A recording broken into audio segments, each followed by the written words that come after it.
ज्यों ही देने को चले प्रभु अर्जुन को ज्ञान, कुरुक्षेत्र पर हो गया केंद्रित सबका ध्यान, केंद्रित सबका ध्यान।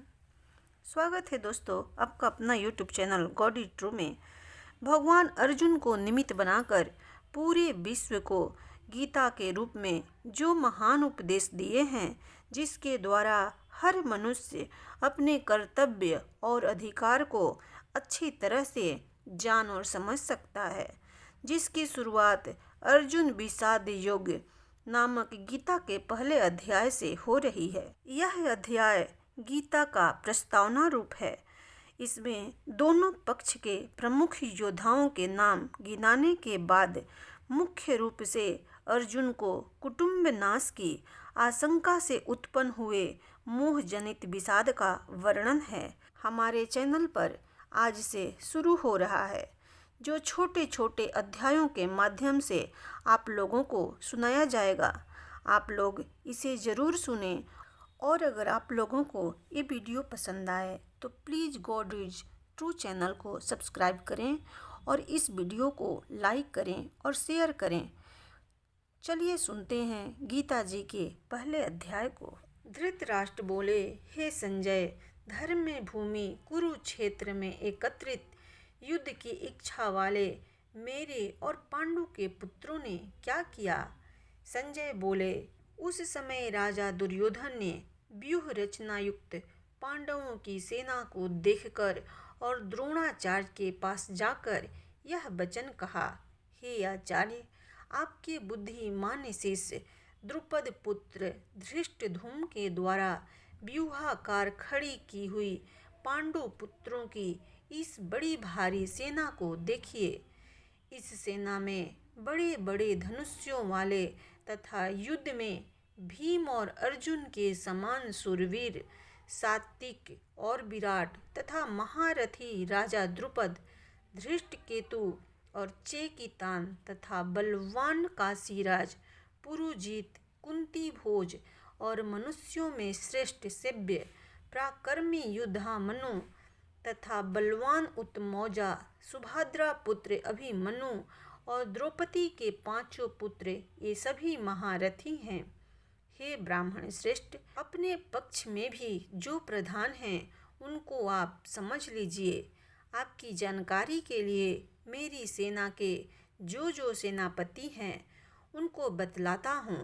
आप द्रोणाचार्य और पितामह भीष्म तथा कर्ण और संग्राम विजयी कृपाचार्य तथा वैसे ही अश्वत्थामा, विकर्ण और सोमदत्त का पुत्र भूरी सर्वा और भी मेरे लिए जीवन की आशा त्याग देने वाले बहुत से शूरवीर, अनेक प्रकार के अस्त्रों शस्त्रों से सुसज्जित और सब के सब युद्ध में चतुर हैं।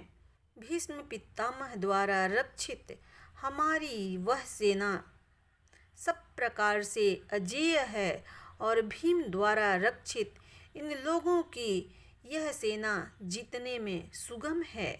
इसलिए सब मोर्चों पर अपनी अपनी जगह स्थित रहते हुए आप लोग सभी निसंदेह भीष्म पितामह की ही सब ओर से रक्षा करें।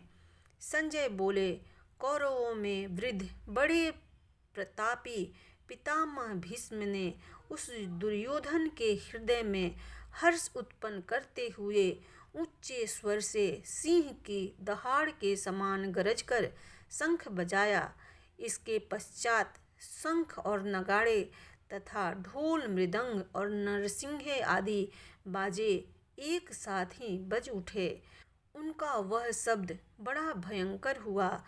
इसके अनंतर सफ़ेद घोड़ों से युक्त उत्तम रथ में बैठे हुए श्री कृष्ण महाराज और अर्जुन ने भी अलौकिक शंख बजाए।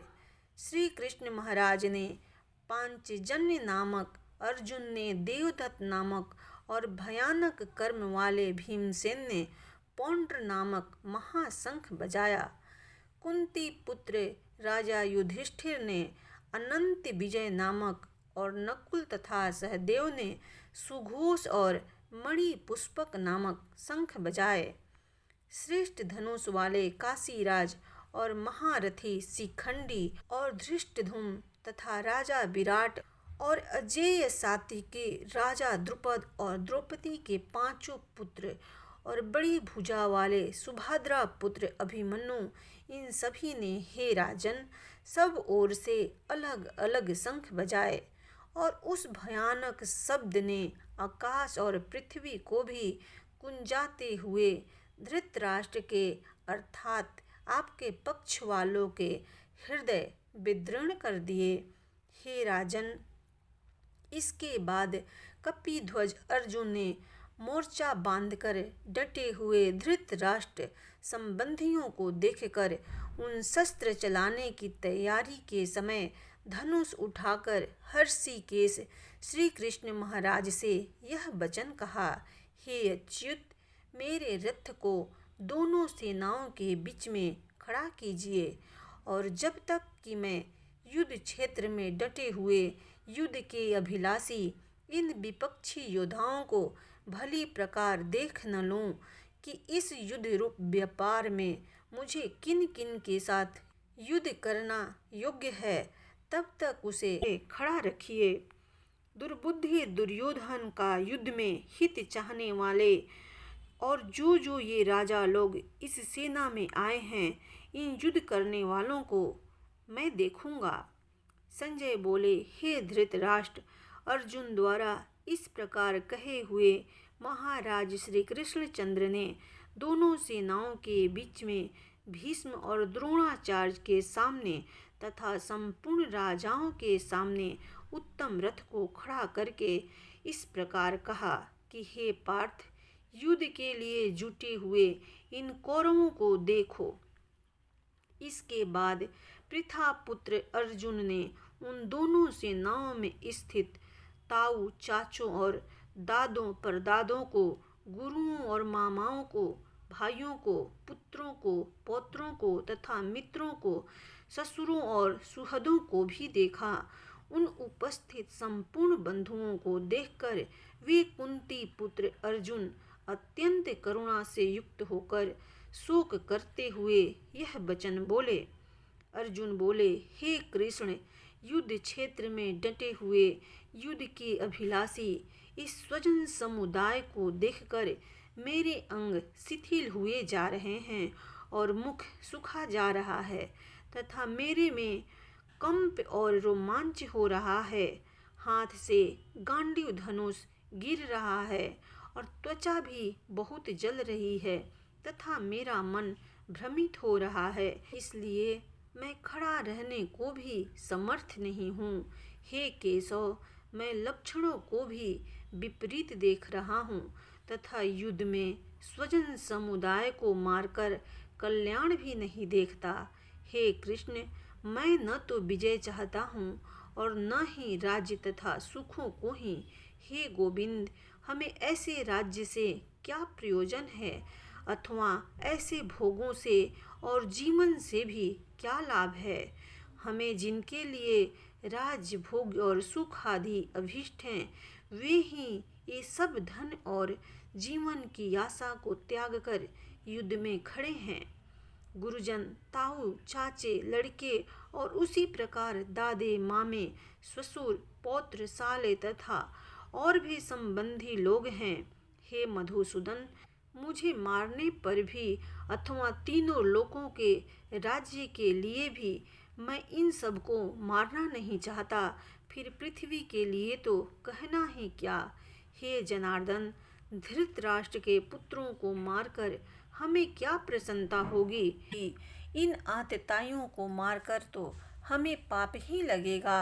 एवं हे माधव, अपने ही बांधव धृतराष्ट्र के पुत्रों को मारने के लिए हम योग्य नहीं हैं, क्योंकि अपने ही कुटुंब को मारकर हम कैसे सुखी होंगे। यद्यपि लोभ से भ्रष्टचित्त हुए ये लोग कुल के नाश से उत्पन्न दोष को और मित्रों से विरोध करने में पाप को नहीं देखते, तो भी हे जनार्दन, कुल के नाश से उत्पन्न दोष को जानने वाले हम लोगों को इस पाप से हटने के लिए क्यों नहीं विचार करना चाहिए। कुल के नाश से सनातन कुल धर्म नष्ट हो जाते हैं।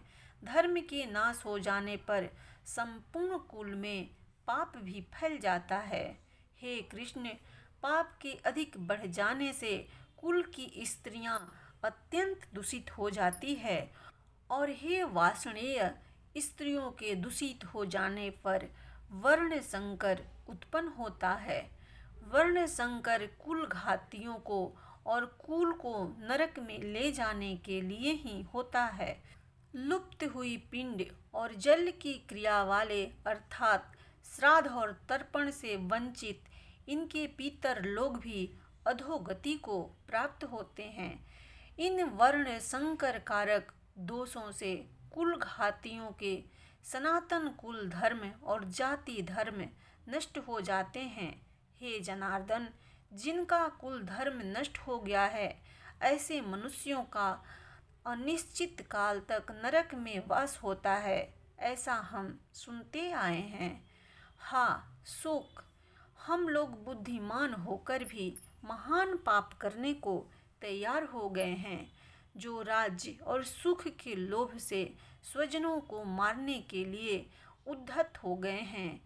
यदि मुझे शस्त्र रहित और सामना न करने वाले को शस्त्र हाथ में लिए हुए धृतराष्ट्र के पुत्र रण में मार डालें, तो वह मरना भी मेरे लिए अधिक कल्याणकारक होगा।